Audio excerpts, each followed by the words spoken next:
O xulgado do penal de Pontevedra considera o expresidente da Deputación culpable dos delitos de prevaricación e fraude por conceder unha subvención de 86.000 euros para facer unhas obras no campo de fútbol de Moraña que na súa maior parte xa estaban executadas.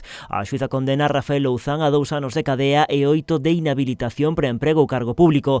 A maxistrada imponlles a mesma pena a Luisa Piñeiro, daquela alcaldesa de Moraña, na actualidade delegada da Xunta en Pontevedra. Neste caso, a popular é considerada cooperadora necesaria do delito de prevaricación e autora dun delito de fraude. Segundo a sentenza, considérase probado que a construtora que a Deputación adxudicara no 2011 instalación de herba artificial no campo de fútbol de Moraña, así como outras obras, incrementou o seu custo en máis de 86.000 euros para pagar unha certificación. Ao tratarse dunha obra executada cunha subvención, a legislación impedía exceder o importe subvencionado.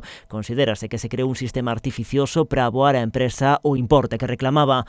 A xuíza entende que para facer fronte a ese pago, no 2013 adxudicouse de forma irregular outra obra a mesma constructora por ese mesmo importe. Os traballos centrábanse na mellora do vestiario das bancadas do campo, malia que parte deses traballos xa foran executados. A xuíza indica que unha vez denegada a posibilidade de aumentar o custo das obras iniciais, buscáronse alternativas para pagar esa certificación.